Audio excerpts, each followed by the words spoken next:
Welcome to all of you to the Manchester Art Gallery. It's so lovely to see you all here tonight for this Wellbeing in the Workplace event, supported and sponsored by WorkLife, which is powered by OpenMoney.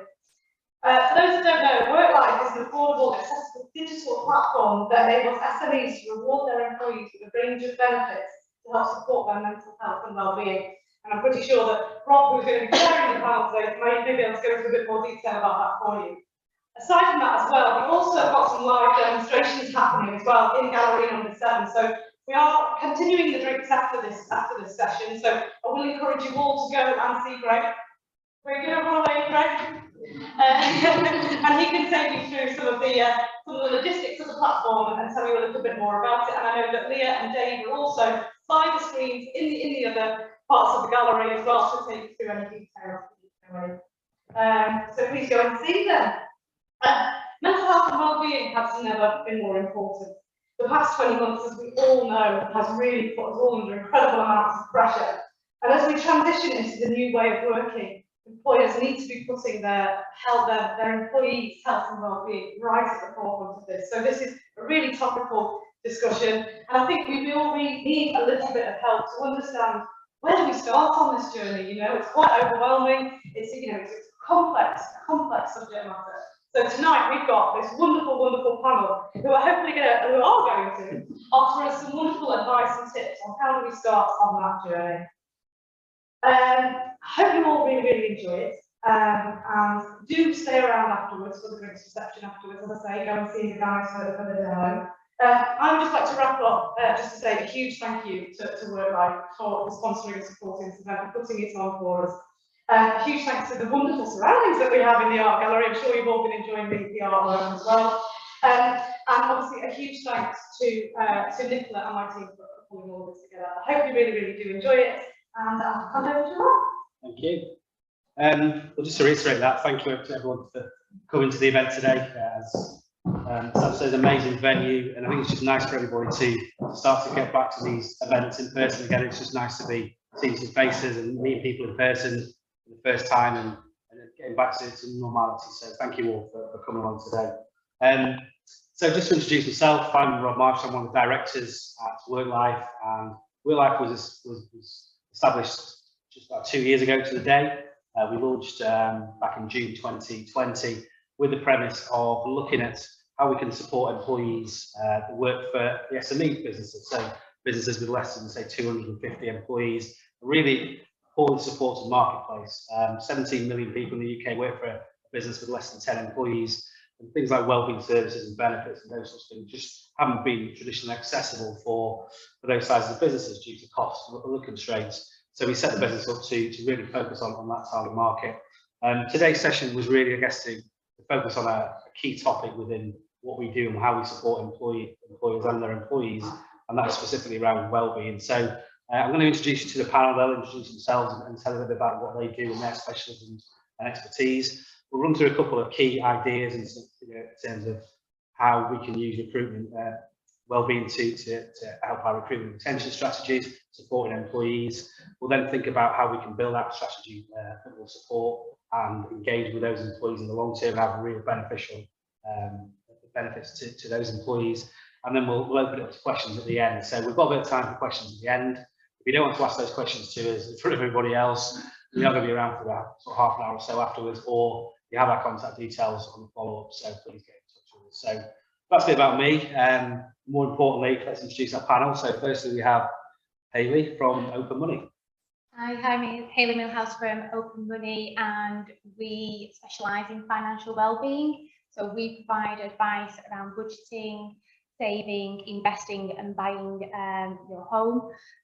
We're passionate to provide financial services in an accessible and affordable way so that people understand the importance of actually understanding that advice is available to them.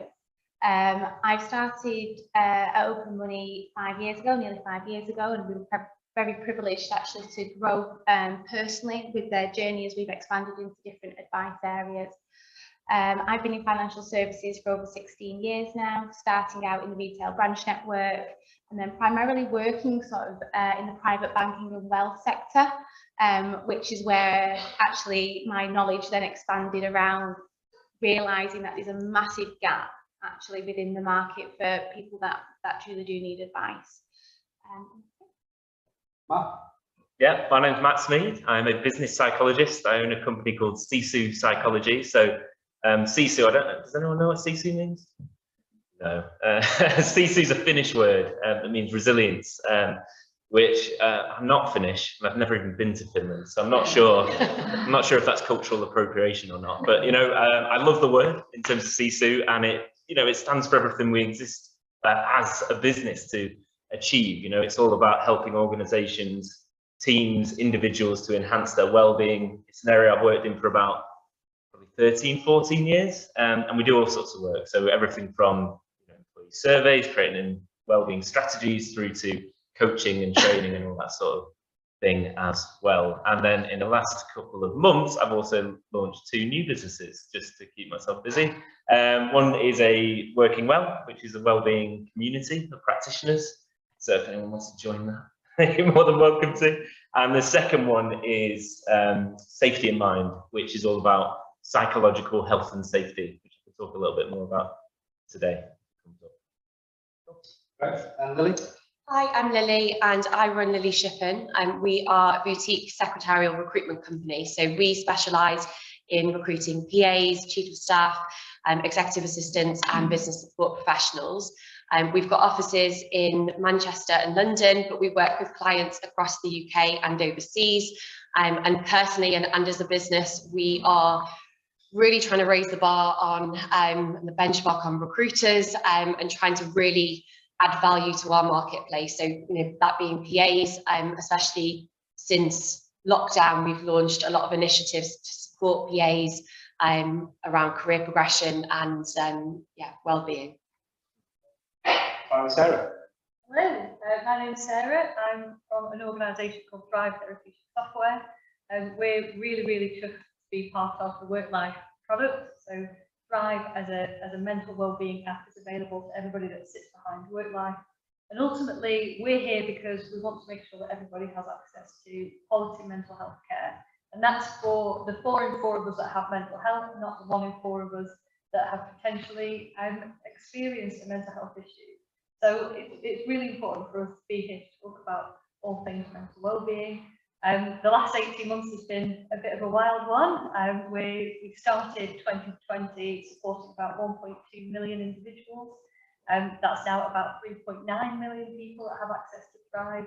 And it just shows the impact that the pandemic has had on bringing mental health and wellbeing to the forefront, really. We work with micro businesses, SMEs, large corporates, international organisations, charities, schools, the NHS, you name it, because everyone's got mental health, really. So, yeah, really looking forward to being part of the discussion. Thank you. Thanks to the panel. So we thought we'd focus today just around one specific topic, really, which is around, as I'm sure you're aware, there are big challenges for every business in the UK around recruiting and retaining the right people. And we thought we'd look at ways in which you can use reward, benefits and wellbeing strategies specifically to help with that. So I want to put it to Lily first, obviously from the recruitment sector. Just kind of give us an overview of your opinion, what you're seeing in the recruitment market in terms of where things lie, where the challenges are, and what you're seeing businesses having to adapt to in terms of how they treat their employees, the terms and conditions, those sorts of things to recruit and bring in the right people. Yeah, sure. So I'm pretty sure everyone's aware that the recruitment market has never looked the way for a long time it hasn't looked like this. It's incredibly candidate short, and I think that that's not just because we are coming out of the pandemic. I think it's also because of Brexit, because of inflation. There's so many different reasons. I think that there's issues around retention because a lot of people are being counter-offered, and the counter-offers we're seeing, I look on LinkedIn and a couple of times a week you're seeing 12,000, 15,000, 20,000 pounds counter-offers. It's kind of money being thrown as well as many different things.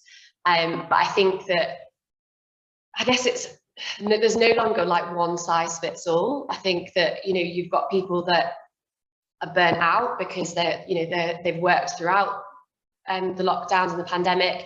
You've got people that are changing careers, you've got people that want to be in the office that don't. So I think there's a real kind of, the communication has to happen between those businesses, but also there is an issue around retention, because when those people are counter offered, then that knocks onto the recruitment, and people have got multiple offers happening all the time, and businesses are moving quickly. So you've got kind of so many different problems, I suppose.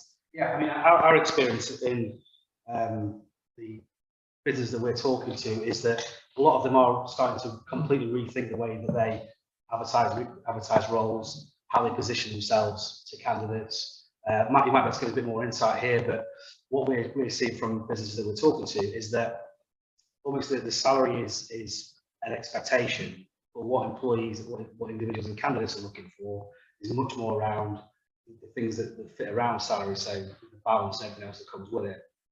In terms of your work that you're doing with businesses, what are you seeing in that particular area? Yeah, so I mean, I've worked in this area for a number of years now, and I think kind of 10 years ago when I was doing this work, I think there was a bit of an argument as to whether well-being of employees had an impact on the bottom line, things like retention, things like sickness absence, performance of an organisation.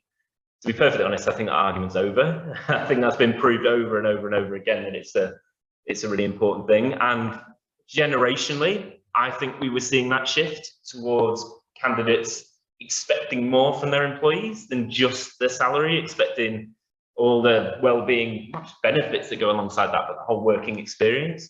And I don't know, I'd love to find some data to back this up. I feel like the pandemic's accelerated that. I think that's the view of most people, is that this was inevitable, and things move at a slow pace, and sometimes it takes that kind of acceleration, that spark to push people to move more quickly. So do you think it's one of those things that was kind of burning under, and eventually it's going to happen, but maybe 1-2 generations further down the line? Obviously, there's a lot of other things to do with that, things like technology and capability, but do you think it's that thing that's pushed? I've got some theories about it. Do you want to hear them? So one theory would be that people have started working from home, they're working remotely, they've broken from the office, they're working very differently, and they're seeing a dip.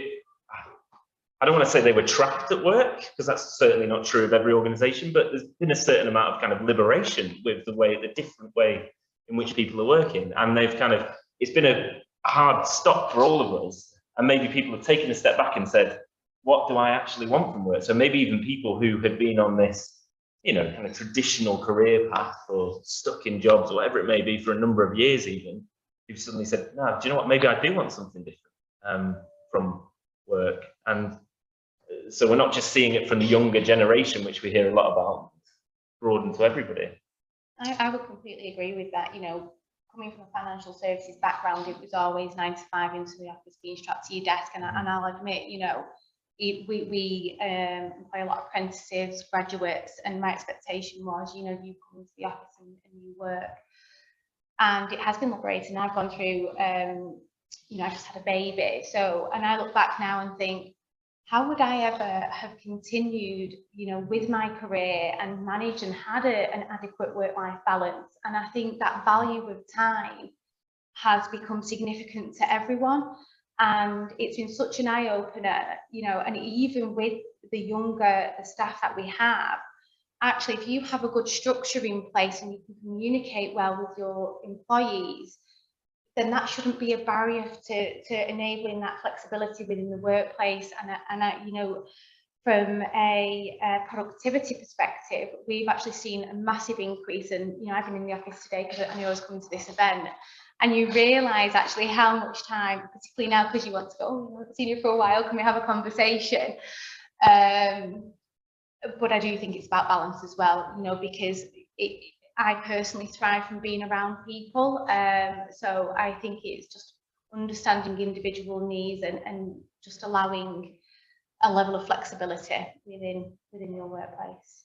Yeah, and Sarah, so I guess from the other question that I would be interested to hear more about is, as we've seen obviously the impact of the pandemic on people's working lives, I think one of the biggest as well as what Matt was saying around accelerating change and culture around work-life balance, is obviously the impact on mental health, not just particularly on one particular area. So it could be financial, it could be stress related, it could be family, it could be anything else. What are the key things that you've seen and Thrive have seen in terms of having the most detrimental impact on those people, and what actually people are seeking help for? Yeah, absolutely. Because I think exactly as you said, for some people being at home mainly, it's terrific. I've got more time with family, I've got more time with the kids, get the washing on, take the dog for a walk.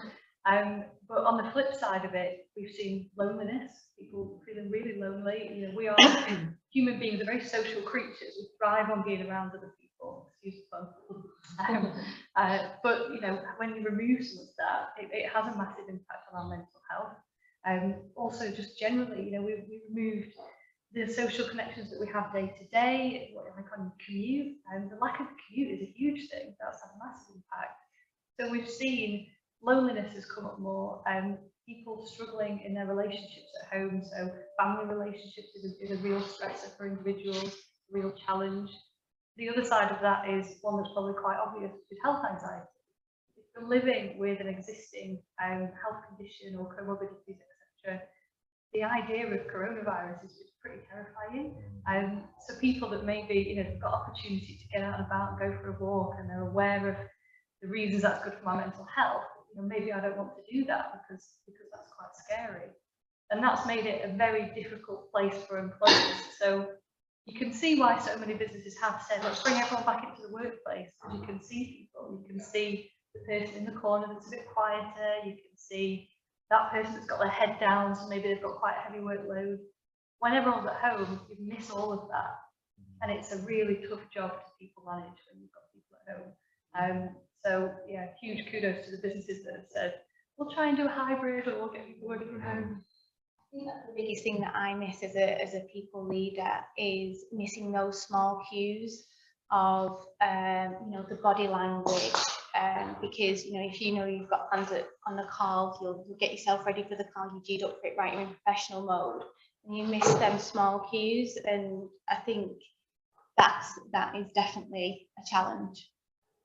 It's challenging when you've got a mix of people at home and then in the office, I think, as well, because we as a business, we were all remote, and we got so used to Teams that we had a great culture. We were celebrating wins together. It was brilliant. And then you have some that are now at home, some that are in the office, and you're having those conversations, you forget to put them on Teams. And I think that's quite challenging. Making sure that if people are going in the office, even if they're going in on the same day, but people do want most of the time, that flexibility to have at least one day, if not more. So do you think we're still almost in a state of flux to an extent in terms of how things are going to be in 6 months, 5 years, 10 years? Because I mentioned before, technology is going to have a big impact on how we can work, remotely, how we interact with each other. What do you think is going to be kind of the next 6 to 12 months are going to be key, critical, to see what the future looks like? I was just going to say, absolutely. I mean, there's data to back this up in terms of how it shifts people's values. Some of the stuff that's happened. Here's some big words for you: socio-emotional selectivity theory. Put that one up. So this is the idea, and the studies that have shown that basically older people before pandemic and before all that happened, older people over about 80 years had more. Through the studies, they showed they had more emotionally meaningful goals. So it was more focused on their family, their friends, these sorts of things. Younger people, it was more focused on career progression, making money, learning new things, knowledge, all those sorts of things. Generally, there's populations, differences in the population. And what you see during something like this happening, they saw it during 9/11, they saw it during the SARS outbreak in 2003 in Hong Kong, is that gap between young people and old people disappears. And young people are thinking about more emotionally meaningful goals. The mechanism behind that is quite kind of morbid, but it's because you're reminded about the fragility of life. So when you're 20 years old, you don't think about that sort of stuff. But when you see a daily death counter on the TV that's telling you about COVID, that starts to come to mind. It affects your values. It fundamentally affects, you as an individual and how you think about it.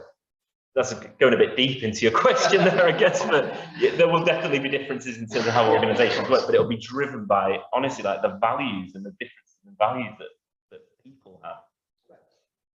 So I guess with all that in mind, in terms of what we've discussed and where the kind of workplace market is at the moment, the people market is, what can businesses do? Where do businesses start to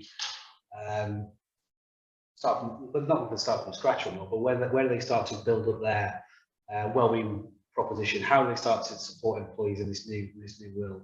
What's the? I mean, I'll start with Hayley first, but one of the big impacts that we've seen in clients talking to us is around financial well-being. So we've obviously seen the impact of furlough, we've seen the impact of redundancies, we've seen the impact of lots of different things on finances, and we know mental health, financial is a big part of it. One of the biggest causes of divorce in the UK is to do with finances. The biggest amount of stress that anyone can be under, in terms of the research we've seen, it can be around finances. So you're not leaving that at the door when you're coming to work. You may have those pressures upon you. So what are the things that people who work within a business or business owners can start to think about how they support their employees' financial well-being? And I guess before I start, I guess the one thing to mention is that it's always difficult, I think, for employees to talk to their employees about finances, because it's a very sort of confidential thing. And is it your place to be involved with employees' finances? Well, I guess the only answer to that I would give is you pay them to their pension contributions, you provide benefits for them, you provide maternity leave and sick pay. So you are intrinsically involved with every employee's financial well-being, essentially. And one of the big gaps in the market has always been, how do we support every employee in the UK in terms of finances, so education, guidance, tools to help them do that. So from your perspective, Hayley, what are some of the basic things, or the starting points for being able to support financial health? Yeah, I think, it's a really good point. So we commission an advice gap report every year, and so this year 20 million Britons said that they would benefit from having sort of free financial advice, but they either don't know how to access it or they don't think that it's for them. And that's what OpenMoney is about. We're here to say that is not the case. Everybody deserves to have financial advice. And as an employer, I think it's in a perfect place actually to start educating your employees. You don't have to provide them with the advice. You just need to know where to go to get the support and to point them in the right direction. So I think that's what's really important to understand. And also when I was sort of reading the Small Business Monitor report that you guys did, having concerns around your personal finances was second behind mental well-being. And then actually recently I've been reading some research. So Martin Lewis has created a charity that is wanting to de-link or poor financial circumstances with mental well-being. So they're very, very much interlinked together. So I don't think you can solve one problem without actually looking at the financial well-being piece. So it is just about having that mindset of just thinking about people's financial well-being and looking at some of the tools and some of the services that are out there that you can point your employees in the right direction to. And I also think it's around culture. How do you build the right culture within your business? It shouldn't be about lip service either. You should be following through with some of those actions, listening to your employees, what it is that you want. And often what you find is, if you start talking about finances, some people might shy away from it, but if you maybe do it in smaller groups and things like that, people might open up. It's not about talking about specific circumstances, but actually, what are your concerns, and get the conversation going that way. And moving into that, Sarah, so obviously financial wellbeing forms part of an overall wellbeing strategy. We have a little graphic over there, the 5 pillars of wellbeing that we think are the 5 key areas to focus on when looking at wellbeing strategy for employees. So from your side of it, not just financial, but what are the, maybe the kind of basic or the building blocks of where you would see supporting employees' mental wellbeing in general? Yeah, absolutely. And I think Hayley's touched on it already as well, that the easiest place to start is looking at organisational culture. And those are pretty big words as well. This is Matt's bread and butter. But yeah, and it doesn't have to be really complex.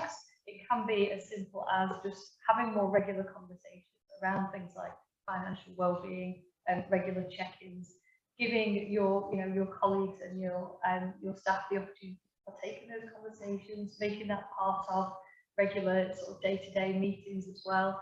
The check-ins that you're doing, could just be around how are you feeling as a result of, for example. And when you start encouraging conversation in the workplace, that's when you start really identifying what it is that really matters to individuals.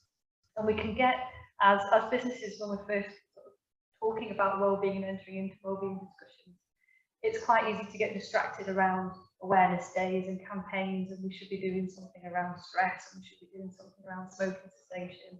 And actually, what's going to work best for your staff, because everybody is so different and everybody does have their own different isms and different things that are affecting them, is to understand what it is that you need support with, and then target our focus in that way.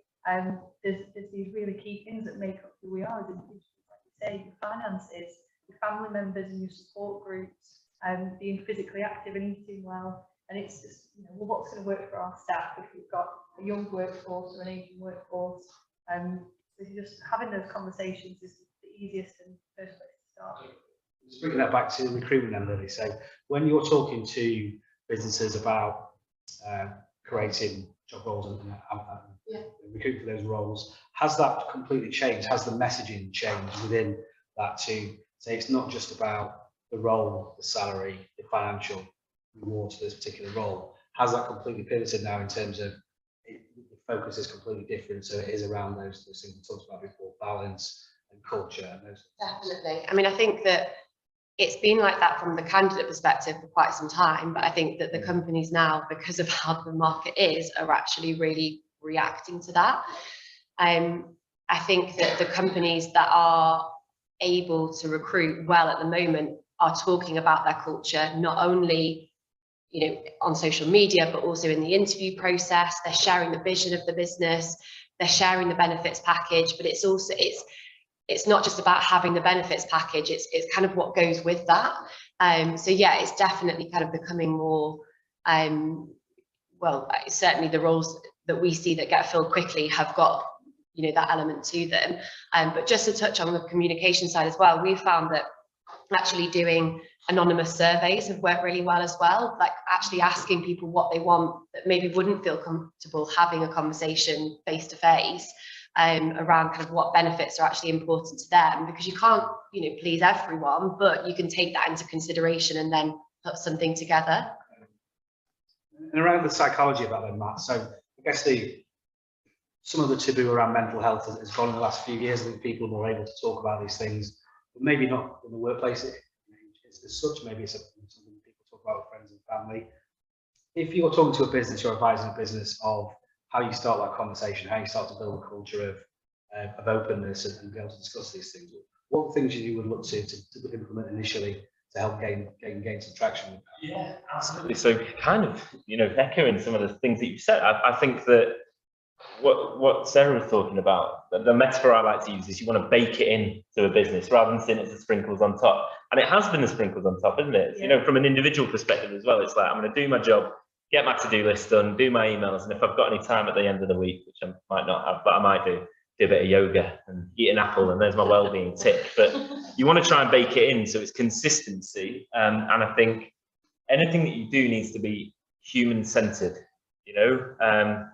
If there's been one kind of silver lining from the pandemic, and I don't want to live through another pandemic, but if there's been one silver lining from all of this, it's that I do think organizations need to be more human-centered. We've seen into people's real lives. We've seen their dodgy wallpaper and their cat jumping in the background and their kids and all this sort of thing. We've seen people's real lives. It's made the organization more human. And I actually think there's an opportunity, as much as there's a threat with the liberation I was talking about before and getting back into, there's an opportunity to make our organizations more human-centered, put the human at the center rather than just the task. And it starts with things like, and I know this isn't easy overnight stuff, but safe spaces for people to talk about this, check-ins, regularly doing it, consistency, line manager relationships. You know, line managers not being promoted just because of technical skill, but because of they're good at managing people and having those sorts of conversations. And psychological safety as well. I know psychological safety has become a bit of a buzzword over the last few years, but I believe wholeheartedly in it. You know, where people feel they can bring their authentic selves to work, they can make mistakes, they can ask stupid questions, they can open up about things like finances or mental health without the fear that they'll get blamed or negative repercussion or feel shame of it. If you can get that, if you do that, it's easier said than done. If you do that, I think that's part of the battle. Yeah, so I think there are obviously things that every business can look to do to support employees' well-being. Obviously, that has a direct effect on their ability to engage with their employees, to retain the right people, to make them more productive and feel more valued. And obviously, certainly, as Lily says, from a recruitment perspective, having the right approach to how you advertise roles, how you position the business, the culture of it is really, really important as well. I guess just to flip it on its head, what is going to be the biggest impact for any business that doesn't do this? So, Lily, maybe this one to you first, are you seeing businesses that are really been reluctant to change, and what has been the impact on those businesses when trying to bring in the right people? Yeah, so yeah, we have seen that. We've seen quite a lot of, shall I say, traditional businesses that we might work with that are advertising roles where, give you an example, 8:30 till 6 in the city, got to be there Monday to Friday. We couldn't fill it for 3 months. So, you know, and pre-COVID, we would have been able to. And I think that those businesses that don't adapt will really struggle to get great talent. And if they do get great talent, then they'll lose them really quickly because they'll get taken by someone that will be more flexible. And obviously some people want to be in the office. It's not just about being in the office, it is about everything that goes with that. But I think, you know, it's the businesses that aren't willing to adapt that, you know, will miss out on that candidate because they want to kind of have, you know, something else involved. Or yeah, it's I think it'll be a struggle. Do you mind about that? Do you tell them that? Yeah, we do. Yeah. What do they say? That's just the way it is. I mean, you know, that example is quite extreme. You know, that's a role in London, and that person is dead set on that person, you know, being in the office with them, and I can understand why, for the role that they're doing, but a lot of the time then they have to kind of really up the salary. You know, they say, I understand, but yeah, that's the way it is, and we'll pay more for someone. Because I think for a business that doesn't want to change, you know, how it treats employees and how it looks after them, you know, and deals with their well-being, I've seen businesses throw cash at the problem because they don't want to change, and how sustainable is that? Yeah, it's really not. I think, you know, there are circumstances where we have had that happen, and actually we found someone that, you know, that is really happy with that. But the problem is you're looking at a very small candidate pool, essentially. But I don't think that, I think you're throwing money at the situation, and you're probably going to be recruiting, and it's going to cost you more money in 6 or 12 months' time. From a cultural perspective, you know, how if you're not on board with this, you know, how are you going to build sustainable culture within the business? Quite interestingly, one of our benefits and USPs as a business, yeah, we offer flexible working, and now it's like, oh, that's not USP anymore. Right, okay, you know, what is it that we're offering our employees that will attract them to come and work for us as a business? And actually, we don't just want people to come for the money. We know that is primary. I think that's a really good point. I think, you know, when you're looking at your reward and benefits and wellbeing strategies, is that it has to be, you know, constantly moving proposition. So just in the same way that everybody has to now provide a pension for their employees, you know, how do you use that pension? You know, how do you use that as leverage to say, well, we pay a little bit more than the others? The goalposts are always moving because your competitors are always doing a similar sort of thing. So how do you stay, one, to keep pace with what your competitors are doing, more importantly, to stay one step ahead of them, and actually focusing on some of the more, what we call them, sort of softer benefits, or the things that maybe aren't quite as tangible as cash and bonuses and pensions and all those things. is actually what individuals are looking for. They want that element of care now. So it's very different. You know, the businesses that we talk to now, you know, sometimes the financial, the tangible benefits aren't really what they're looking for. It's much more around how can we support people that come into the business that we want to improve into the business and they're already there to be you know, financially and emotionally supported. I think as an employer as well is, you know, if you invest in you know, well-being, whatever guise that looks into, then, you know, a bit like you were saying, like, you know, about embedding that, because often we say, oh yeah, welcome on board, here's your package, and then, oh no, we don't speak about it anymore. But actually that's a real quality conversation to continue be having with your employees around, you know, we're investing in this for you, this is a benefit for you, and making sure that you continually talk around what is on offer, so it's always in their mind, actually, yes, I am being well looked after. Particularly now we're working remotely, you know, having that is going to be increasingly important. Just reiterating that. A little bit aware of time, so I'm just going to ask each panel member now, I guess, as a takeaway from today, to give us 3 building blocks. What were the 3 things from that you would take away today if you were starting a business tomorrow, wanting to recruit half a dozen people, starting your culture from scratch? What would be the 3 things that you would embed at the inception that would help to recruit the right people, retain the right people, but more importantly, support their well-being on an ongoing basis? I'll start with you, Sarah. Oh yeah, There's I mean, no prizes. I think the fact that you know, how can you choose just 3, because it is, like I said, there is so much to do with this now, isn't there? And the pandemic has shone a huge spotlight on why it's so important to invest in these things as well. You know, not just from the retention side, but the amount of people that have been absent and how long those absences have been as a result of mental health. If I was starting out tomorrow and, you know, wanted to make sure that I hired quality people and that they came to stay, it would be culture. There's a good culture around mental health, well-being, flexible working, asking for help, saying if maybe you're under a bit of extra pressure or maybe twiddling your thumbs, you know, have a real culture around that.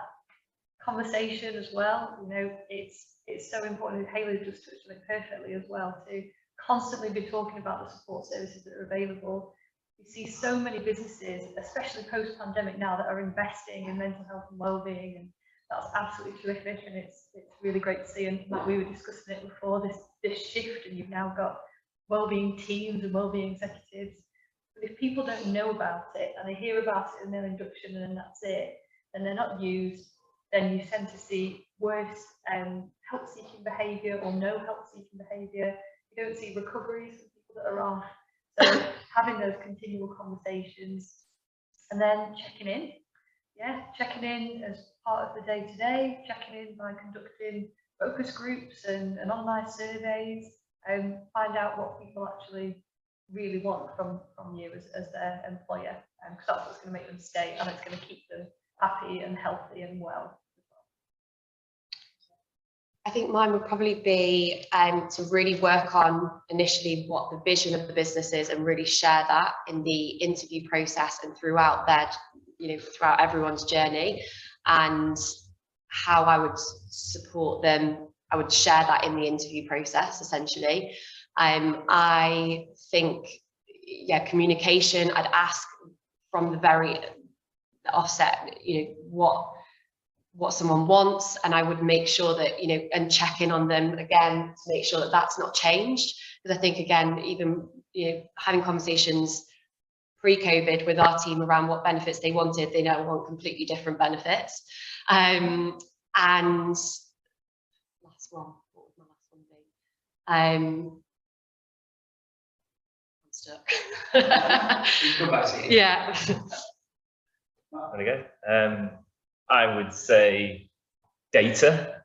Organizations are very bad at using data, in my experience. You need to collect as much data as you possibly can and properly use it, and set that up in a way that you can use it to enhance people's well-being and get an insight into that.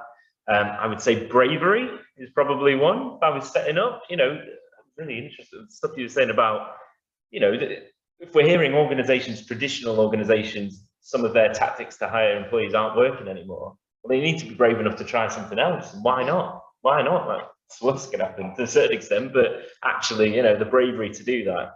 And then the third one's kind of linked to that, I would say, inclusion. You know, it's linked to the bravery. Some of the shift towards a more human-centered, well-being focused workplace is going to be uncomfortable, you know, because people aren't used to it. It's going to be uncomfortable, and there's going to be consequences to it, as there is with, you know, things like diversity and inclusion. But it's worth it. Those consequences are worth it if you can overcome those initial barriers and those initial. I don't know. I'll be honest. I don't really know what organisations are scared of when they don't want to hire in certain ways. But once they overcome that, they'll see it was worth it. I think it's just basically fear of change. Hayley? I'll be really quick. I mean, but it's culture and vision and values, communication and financial well-being.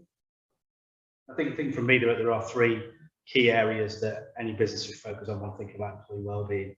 The first one is talk to your employees, find out what the issues are, find out what you can do to support them, and then look at strategies that can actually meet those needs. I think traditionally a lot of businesses have looked at pay strategies or benefits or technology or whatever it may be and gone, well, that looks really good, let's launch it. Let's spend loads of time and effort and money launching a wellbeing strategy, launching a platform, doing this and that, without actually asking employees, is this going to meet what you need? So what are your employees' challenges? Is it childcare? Is it the cost of getting to work? Is it flexible working?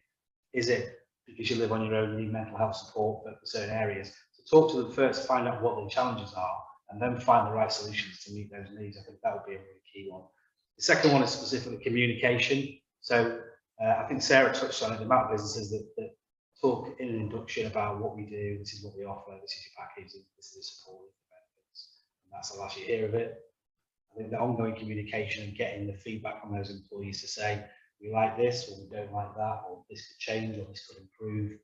Because ultimately, if you're spending time and money implementing a wellbeing and benefit strategy, then you need to make sure you're getting value for that. And if you're doing something that employees don't value, then change it. And the third and final one would be to diversify things. So to look at, don't just look at your employees as a group of people, to look at what challenges may be in individual groups. So that could be age or gender or location or job role or whatever it may be. And start to look at how you do more targeted communications. So sending out a blanket communication to your employees around pensions, for example, might not appeal to younger staff. Sending out stuff around cycles to work might appeal to older staff. Just thinking about how you can tailor those communications a little bit more to be able to really hit the people that need that support the most would be my three. We have got. I did think I was going to just say to tailor it to each individual. Yeah, I think. Which is a really difficult thing to do. I think technology. More people in the business. Yeah, technology will be the driver behind that. Absolutely, it will be. So, going back to Matt's point around data, using technology and a way to individually communicate with people. One, will engage with it more, but two, it will be far more relevant to them as you promote that strategy. So we have got kind of 5 minutes or so before we wrap up. Were there any questions from anything, or to any of the individual panel members, or to the panel as a whole? Yes. How do you measure how your team works financial issues and whole costs?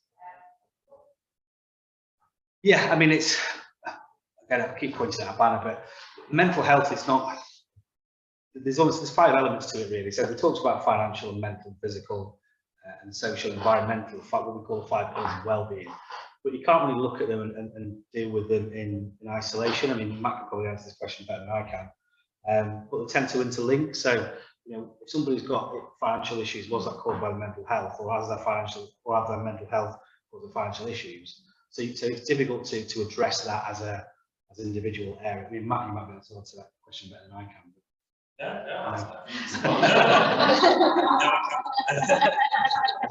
think it's spot on. I think that I think it's kind of having quality conversations, and I know it's hard, but having quality conversations. You want to be as proactive as you possibly can with this stuff, right? So that hopefully someone's not getting to the point where they need, help to dig themselves out of a hole mentally, financially, whatever it may be. You're trying to be proactive with it. But if it has got to that point, do Do you have people who can have effective conversations in the workplace about those sorts of things? And if not, do they know where they can signpost those people? Because it might be something that's linked to, you know, it might become trauma for that person, in which case it's a very serious thing that they need to, you know, talk to someone about and get some help with. Yeah. It's really hard out there, isn't it? It is, Because yeah. something as personal as your mental health or your financial well-being, it can be, you know, the fact that you found out about it, so that either they've let you know, or it's been fed to you via another employee. It's then, well, what's that next step? And that's quite a scary thing. I think, like you said, Matt, if you can find a way to communicate with that individual, you know, either give them a safe space that they can have that conversation, or there's somebody in the business that's, you know, a trusted colleague that they could have a conversation with, and you don't have to be a mental health expert or a financial expert. I think this is what people think. You don't have to have a team of counsellors in your business, or to have everybody mental health first aider trained. It's just, let's start with the conversation to find out what's going on, and there's fantastic services that you can signpost people to. You know, then you can start providing them that support, and then just seeing how it's going on. So it's a scary first step, but, you know, knowing that there is someone experiencing an issue in the first place opens up, right, okay, well, now we can have a conversation, and let's find you the right support. And if you don't know the right support, then there's services like WorkLife, for example, that will be able to give you that advice as well. So that's the big thing for people. Am I sending them to the right place as well? Stick with it as well, because just because that person's had that setback, you know, doesn't make them a write-off. There might be, you know, you've all heard of post-traumatic stress, right? But there's also post-traumatic growth. You know, someone who's been through that sort of experience and who comes out the other end, I would see that person as an incredibly resilient individual, the sorts of people who you want to keep. And I know it's not easy, because the easier thing is just to say, how do we manage them out of the business, or, you know, but you know, it'd be worth it. Yeah.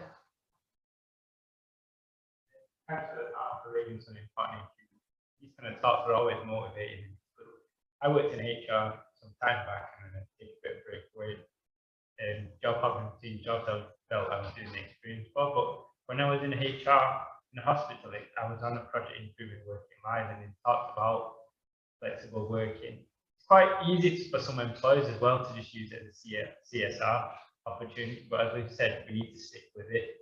It's good, and I think it's good because what you do find these things in workplaces where there's gender differences and people are afraid to speak up. You want people to have an active conversation, whether it's men or women, or everyone's got a responsibility of some kind. That, you know, like before it might be, I'm not like you say it's difficult, but there'd be that's a working mum, they've got to respond, and another person, they feel reluctant to speak out, they've got other caring respondents. Everyone should be treated equally in the workplace. Yeah. I mean, wellbeing in general is obviously a topic that in the last 5 years or so has become much more at the forefront of when we're talking about supporting employees. And actually, if you look at even the last 2 years, wellbeing strategies are moving to even more defined. So there's much more now around support for menopause, for men, specific health mental issues that affect men more than women.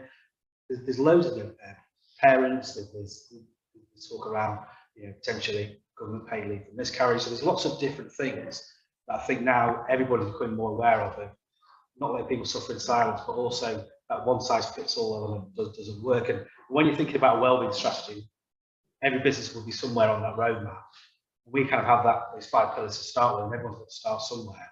We're actually building out from the centre, so saying, well, okay, we need to have something that, we need to have a strategy that covers off all those basics, so we have a basic framework. And then it's just about adding layers on top of that. So how do we improve how we support employees' mental health over 2 or 3 years and build on top of what we already have? Another side of I'm working experience. So when there's mental health, it's good that employees, but then you have this other thing where sometimes the managers don't deal with it well. And then you get this gossip talk happening in the office. And then people are talking, that's what needs to really stop, because that's what makes it worse. But if that happens, it's actually very difficult. You can't spread what happens in the workplace and in the socials after. And like I said, we've had remote working and there's been lots of social, and then people have to see each other again. But then the old habits might creep in. Yeah. I think as, you know, as employers and any people leaders has a responsibility around confidentiality. And when I talked about authenticity earlier, that is exactly what I'm talking about. You know, I've worked in workplaces before where we do employee opinion surveys and they come around with sweets on the day, but you know, the leadership's been absolutely pants, and it's like, well, the chocolate's not going to make me, you know, say you're going to be great. So, you know, if you're gonna do, it still happens. So I think then actually from the leadership perspective, from a cultural perspective, is that actually the right employer for you to be with if they're going to be? I think it's more an observation, not a question, but it's something I was going to say with around people leadership. You might, you know, whatever your wellbeing strategy may be, your people leaders are so important to delivering and baking that in, because they're often the sort of front line, if you like. And you know, I'm a and it's often the HR will deal with wellbeing strategy that's led by HR. And it's, for me, it's a fundamental upskilling as part of your strategy has to be that people. Without that, wellbeing strategy is virtue signaling. It is. It's saying we're doing all these things, stick them on the wall. It's like, right, brilliant. Absolutely. I think you raised the point earlier around, you know, it's not necessarily that people don't want to do that. They're quite scared to do it. You know, I see a lot of that in media and eye space as well. The will is there, but they need that education around. I'm scared of saying the wrong thing or suggesting the wrong thing. And that goes to that signpost that we talked about before, of having experts and partners that you can work with to refer the right people. You know, if somebody came to the office with an open fracture on the leg, you'd know what to do. If somebody comes in and they've got, you know, a mental health crisis, it's really difficult to know what to do. And having the ability to have you know, wellbeing services in place and things you can underpin, you can fall back on and go, I don't know what to do, but I know where to point them, is really important now. Sorry. We just talked about going on that, even a whistleblowing policy shouldn't be seen formal, it should be like done in the right way that relax. Because as soon as we say whistleblowing, we think of it as a formal thing, staff one in the back or reports. No, I was just going to say, I think it's so important that you have those services as a business, because we all know to get that support from the NHS at the moment, if you go for a mental health problem and you need CBT, you're probably looking at 12 months. Yeah, exactly. So actually to have it as a business, I think that's so important now, not just the, you know, private medical, but it's actually the bringing in, you know, the mental health aspect as well.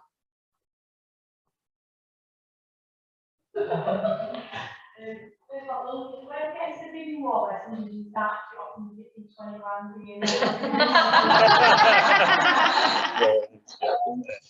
How do we support the already schooling sectors? Retail, hospitality, HGV drivers, you know, that's enormously paid lower and have mutual. I'm not saying level of flexibility, but they still have employees who do the right to supported. How do we manage those sectors? We need to manage them better. From a recruitment. Either or, you know, yeah, I mean, from a wellbeing perspective, one thing that we are seeing across those kinds of industries is short staff. They're working really intensely. They're working long shifts, and they're really hard to reach as well. That, you know, they're out on the road, or they're working alone, lone workers, you know. So that throws up so many other issues. And just like you were saying, if we just lean on HR all the time, or we lean on, you know, health and safety or whoever that is, you massively miss it there. So you have to start working with team leaders, supervisors, managers, putting in wellbeing champions, you know, people that will advocate that support, and really looking at your touch points within a business as well. There are certain roles that they're not checking their emails. So there's no point saying, guys, just remember you've got access to this. They're not doing that. They might have a work device. They might be spending a lot of time in their cab. They might be congregating around the beginning of the shift, getting machinery ready. So it's about looking at the touch points really. Who are the touch points from a human perspective? Who are the people that they are seeing? Hopefully they're not going 24 hours a day, 7 days a week, probably not seeing anybody. And what are the touch points in terms of technology as well? So how do we reach them? They're not using email, they're not accessing our intranet, or whatever else we've got in place. What are they doing? And oftentimes it's, yeah, getting people to champion these services internally. And yeah, we sound like a broken record a little bit, but you know, finding out what it is that they want as well. There's no point, you know, hammering home flexible working to shift workers. It's not relevant for them. It's not supportive. But maybe looking at you know, tools that they can do to help manage sleep. You're going from a late shift to an early shift. You're probably someone that struggles with your sleep as well. So what tools and techniques can I use to do that? If I'm in a, you know, an entry-level job, I'm potentially struggling with my finances, what's available to me? So being more bespoke in your approach and sort of targeted interventions for staff is a really great way to reach those kind of individuals. Do you have another? Well, actually, around sometimes the managers, how we need to take the threshold that we talk about and managers. So they take some of the managers are just natural, but the more industry managers. I'm not there as much. So how do we? Well, I think it's a practical point. Why not make those things part of the manager's KPIs? You know, make sure that there is regular checks that manager is having those regular conversations. Just those, how are you? How are things? Why not formalise it? Why not make it part of the job role?